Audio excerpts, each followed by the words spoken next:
राहुल बहुत क्रूर था। जैसे ही उनमें कोई मतभेद हुआ, उसने प्रिया को पकड़ लिया और भेड़िए की तरह उस पर झपट पड़ा और उसे भयंकर दृष्टि से घूरने लगा।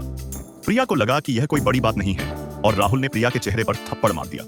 इसके बाद उस राहुल ने शांत भाव से शराब पी ली। प्रिया का दिल टूट चुका था और वह अपमान सहना नहीं चाहती थी, इसलिए वह जल्दी से उस राहुल के पीछे गई और शराब की बोतल उठा ली और राहुल के सर में फोड़ दिया। तभी राहुल बेहोश हो जाता। प्रिया ने जल्दी से रस्सी निकाली और राहुल का गला कसकर दबा दिया। 1 मिनट से भी कम समय में उस व्यक्ति की अंततः मृत्यु हो गई। प्रिया ने राहुल को एक थैले में डाला और फिर उस भारी शरीर को घसीटते हुए उपयोगिता कक्ष में ले गई और शव को रेफ्रिजरेटर में रख दिया। प्रिया घर वापस आ गई और खुशी से नाचने लगी, यह सोचकर कि वह बाघ के मुंह से बच गई है। अगली सुबह प्रिया सोफे से उठी और नहाने ही वाली थी कि उसने अपने प्रेमी की आवाज सुनी। प्रिया ने आश्चर्य से पलटकर देखा कि उसका प्रेमी दरवाजे पर खड़ा था और उसने उससे आत्मीयता से पूछा। वह असमंजस में थी। क्या उसका प्रेमी स्वयं नहीं मर गया? प्रिया ने सोचा कि यह उसकी आत्मा होगी, इसलिए उसने यह देखने के लिए कि क्या यह एक लाश है, उसे छूने के लिए अपना बायां हाथ बढ़ाया, लेकिन उसके प्रेमी ने पहले उसे छुआ, इसलिए उसने उसकी गर्दन पर निशान देखा। प्रिया दंग रह गई और घबराकर भाग गई। जब वह घर से बाहर निकली तो उसकी मुलाकात अपने पड़ोसी से हुई जो उसके साथ जा रहा था। इससे पहले कि प्रिया कुछ कह पाती, उसका प्रेमी राहुल पीछे से उसके पीछे आ गया। पड़ोसी ने तुरंत राहुल को अपने कमरे में जाकर टूटे हुए नल को ठीक करने को कहा। प्रिया ने इस अवसर का लाभ उठाते हुए रेफ्रिजरेटर की जांच करने के लिए उपयोगिता कक्ष की ओर दौड़ लगाई और पाया कि उसके प्रेमी का शव अभी भी सुरक्षित रूप से वहां पड़ा हुआ था। प्रिया और भी अधिक उलझन में थी। उसके सामने वह व्यक्ति कौन था जो उसके प्रेमी जैसा दिखता था? वह अपने प्रेमी को फिर से मारना चाहती थी, लेकिन वह जानती थी कि पुनर्जीवित राक्षस को फिर से मारना बेकार होगा। इसलिए आधी रात को प्रिया उपयोगिता कक्ष में गई और अपने प्रेमी के मांस को काटकर स्वादिष्ट मांस की पैटी बनाई, इस उम्मीद में कि उसका पुनर्जीवित प्रेमी इसे खाएगा ताकि वह फिर से न मरे। सुबह में राहुल ने प्रिया को बताया कि वह नौकरी की तलाश में बाहर जा रहा था और कहा कि वह एक योग्य प्रेमी होगा, लेकिन प्रिया ने उस पर बिल्कुल भी विश्वास नहीं किया और सोचा कि उसकी असली प्रकृति जल्द ही सामने आ जाएगी। जब राहुल जाने वाला था तो प्रिया ने उसे वह मीट पाई सौंप दी जो उसने बनाई थी। राहुल इतना खुश हुआ कि उसने उसे सूंघा और उसकी अच्छी शिल्पकला के लिए उसकी प्रशंसा की। फिर वह बाहर चला गया। लेकिन अजीब बात यह रही कि राहुल ने लंच बॉक्स खोला, शैतानी मुस्कान दी, पलटा और उसे फेंक दिया। शाम को राहुल खुशी से घर लौट आया और लंच बॉक्स प्रिया को सौंप दिया। उसने उससे कहा कि यह बहुत स्वादिष्ट था और उसने इसे पूरा खा लिया है। प्रिया ने लंच बॉक्स खोला ताकि यह सुनिश्चित हो सके कि उसने खाना खत्म कर लिया है। उसके बाद ही वह अपनी सतर्कता कम कर पाएगी। रात को प्रिया सोफे पर सो गई और उसे राहुल के साथ अपनी पहली मुलाकात याद आ गई। कुछ महीने पहले एक दिन वह एक केक की दुकान पर आया और जश्न मनाने के लिए एक केक खरीदना चाहता था, लेकिन गलती से उसने राहुल का केक गिरा दिया। दोनों की मुलाकात संयोगवश हुई। राहुल ने कहा कि यह दिन उसका जन्मदिन भी था और उसने प्रिया को उसके साथ शामिल होने के लिए आमंत्रित किया। प्रिया को पहली नजर में ही प्यार हो गया और वह राजी हो गई। इस तरह धीरे धीरे दोनों प्रेमी प्रेमिका बन गए और आधे साल तक साथ रहे। लेकिन पिछले सप्ताह ही राहुल एक अलग व्यक्ति बन गया। वह एक शैतान की तरह था और घरेलू हिंसा के कारण शिया को हर दिन मौत के घाट उतार दिया जाता था। ऐसा इसलिए हुआ क्योंकि प्रिया इस सप्ताह अपने साथ हुए अपमान को सहन नहीं कर सकी और इसलिए उसने राहुल की हत्या कर दी। इस समय राहुल ने नौकरानी को देखा जो पहले से ही सो रही थी और उपयोगिता कक्ष के दरवाजे की ओर भागी जहां शव रखा गया था। उसने उसे अपने हाथों से धकेला, लेकिन वह नहीं खुला। तभी राहुल ने पागलों की तरह दरवाजा जोर से हिलाया। कमरे में मौजूद प्रिया तीखी आवाज सुनकर जाग गई। वह बाहर गया और सामने का दृश्य देखकर स्तब्ध रह गया। उसने जल्दी से राहुल को बुलाया। राहुल ने आवाज सुनी और दौड़कर आया। प्रिया ने उससे पूछा कि वह क्या कर रहा था और राहुल ने कहा कि वहां चीखें थीं और कुछ डरावना कहा। लड़की ने एक सफेद कपड़े का टुकड़ा पहना और एक खरगोश की गुड़िया को पकड़ लिया। अचानक उसे एक फोन आया, इसलिए वह जल्दी में निकल गई, लेकिन उपयोगिता कक्ष का दरवाजा बंद करना भूल गई। उसने काफी देर तक अपनी मां से नमस्कार नहीं किया था कि अचानक उसे याद आया कि घर से निकलते समय उसने यूटिलिटी रूम का दरवाजा बंद नहीं किया था, इसलिए वह जल्दी से घर की ओर भागा। जब प्रिया ने उपयोगिता कक्ष में खरगोश गुड़िया को देखा तो वह घबरा गया। राहुल यहाँ इसलिए आया था क्योंकि उसने गुड़िया को दीवार की ओर मुंह करके रखा था। प्रिया ने जल्दी से दरवाजा बंद किया और लिविंग रूम में वापस आकर देखा कि राहुल ने शानदार भोजन से भरी एक मेज सजा रखी थी। राहुल ने प्रिया को बताया कि उसका मालिक उसके घर भोजन के लिए आएगा। भोजन के दौरान राहुल ने बॉस को बताया कि आज का मुख्य व्यंजन दूध में पकाए गए मीटबॉल थे और कहा कि यह उनके अपने ताजे मांस से बनाया गया था। प्रिया को तुरंत कुछ क्रूर दृश्य याद आ गए।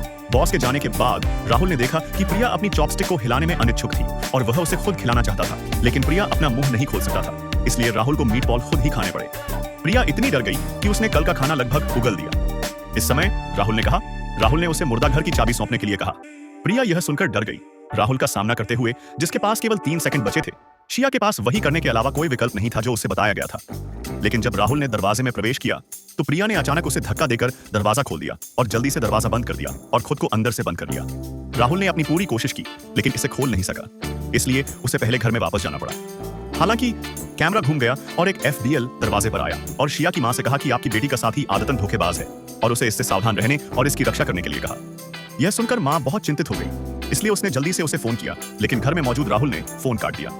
माँ घबरा गई और उसने पड़ोसी दा ओली को बुलाया और उसे जाकर देखने को कहा कि उसकी बेटी के साथ क्या हुआ है। दा ओली लोगों के बारे में पूछने के लिए प्रिया के घर आया, लेकिन राहुल ने उससे झूठ बोला और कहा कि प्रिया बाहर गई है। इस समय दा ओली ने कुछ अजीब बात कही। पड़ोसी ने अनुमान लगाया कि राहुल ने शिया को डराने के लिए जुड़वा बच्चों के साथ अपनी पहचान बदल ली थी। उसने राहुल से फिर पूछा और राहुल ने उग्रता से उत्तर दिया। हालांकि इस समय प्रिया गुस्से में बाहर से 18 मीटर का सुअर हत्या करने वाला चाकू लेकर दौड़ी और राहुल को कसकर दबा दिया। प्रिया के दबाव में राहुल ने अंततः सच बता दिया। पता चला कि राहुल का वास्तव में एक भाई था जिसका नाम रोहित था। प्रिया वास्तव में रोहित का प्रेमी था, लेकिन कुछ समय पहले उसने पड़ोसी के घर नल ठीक करने के लिए राहुल के साथ प्रतिस्पर्धा करने पर जोर दिया था, इसलिए उनके बीच संघर्ष हुआ। रोहित को राहुल ने पीटा और उसे चोट लग गई। राहुल ने स्वाभाविक रूप से रोहित की जगह ले ली और प्रिया का प्रेमी बन गया। उस रात जब मौसम बहुत तेज था और हवाएं चल रही थी, रोहित अपनी चोटों से उबर रहा था और घर लौटते समय उसने एक रोमांचकारी दृश्य देखा। प्रिया एक व्यक्ति को उपयोगिता कक्ष में खींच रही थी। प्रिया के चले जाने के बाद जिज्ञासा से प्रेरित होकर प्रिया आई चुपचाप देखने के लिए दौड़ी। ओह, क्या यह मेरा भाई राहुल नहीं है?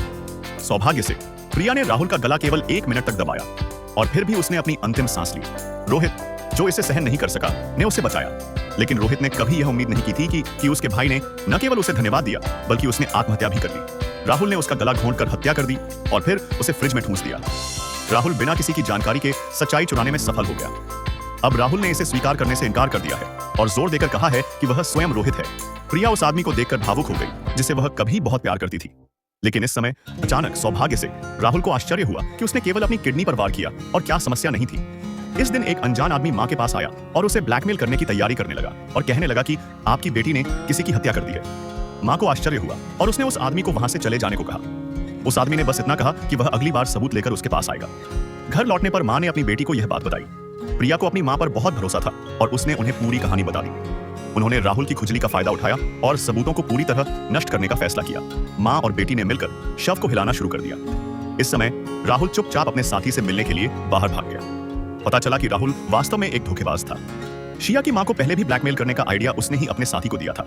साथी ने राहुल से कहा कि वह शिया की हत्या का सबूत जल्द से जल्द ढूंढे। हम बहुत सारा पैसा कमाना चाहते हैं। अगले दिन राहुल ने इस तथ्य का फायदा उठाया कि मां और बेटी घर पर नहीं थे और बक्सों में खोजबीन करता रहा कि क्या उसे कुछ सुराग मिल सकता है। दुर्भाग्यवश उसे गंगा ने देख लिया। गंगा ने अभी एक प्रश्न पूछा है। राहुल बहुत उदास था। 18 वर्षीय लड़की का सामना करते हुए प्रिया ने कहा कि उसे यह पसंद नहीं आया और यह सब नकली था। गंगा ने प्रिया को बड़ा होते देखा। उन्होंने राहुल को शिया के जीवन के अनुभव के बारे में बताया। उस आदमी ने 1 लात, 2 घूंसे और 3 घूंसे मारकर महिला को दूर फेंक दिया। लड़की ने डर के मारे अपना चेहरा ढक लिया। आदमी ने उसे एक जोरदार मुक्का मारा। आधे घंटे बाद जब उसने देखा कि महिला आखिरकार मर गई है, तो वह घबराकर एक तरफ बैठ गया। उनकी बेटी शिया ने अपनी मां की ओर देखा, जिन्हें लंच का डिब्बा मिला था। इस समय वह अपने पिता की घरेलू हिंसा को और बर्दाश्त नहीं कर सका, इसलिए उसने एक केतली उठाई और अपने पिता के सिर पर 105 डिग्री उबलता पानी डाल दिया। पिता इतने निष्क्रिय थे कि वे चिल्ला उठे। प्रिया ने जल्दी से चार्जर निकाला और अपने पिता का गला कसकर दबा दिया। 2 घंटे से भी कम समय में उसके पिता की अंततः मृत्यु हो गई। फिर प्रिया ने मदद के लिए अनाथालय के निदेशक को बुलाया। स्थिति को समझने के बाद दयालु निर्देशक ने शिया को शव को नष्ट करने और अपराध स्थल को साफ करने में मदद करने का फैसला किया। वह शिया को अपनी धर्मपुत्री के रूप में अपनाने को भी तैयार था। पता चला कि शिया एकल अभिभावक परिवार की संतान थी। जब वह प्राथमिक विद्यालय में पढ़ने लगी तो उसकी मां उसे शादी के लिए ले गई और उसका सौतेला पिता था। लेकिन यह सौतेला पिता शैतान जैसा था। वह घर जाकर हर दिन अपनी मां को गले लगाता था, जिससे उसकी कई वर्षों से दबाई हुई भावनाएं बाहर आ जाती थी। दृश्य बदल गया। रात में उसके साथी सबूत तलाशने के लिए प्रिया के घर आए। उन्होंने एक तहखाना खोला और पाया कि उसके नीचे 2 शव दबे हुए थे। साथ ही राहुल का भी शव दफन था। इस समय प्रिया अभी घर लौट आई थी। इससे पहले कि उसके साथी प्रिया को ब्लैकमेल कर पाते, वह शादी की पोशाक में वापस आ गया और राहुल के घर आने का इंतजार करने लगा। तब से राहुल और प्रिया एक खुशहाल जीवन जी रहे हैं।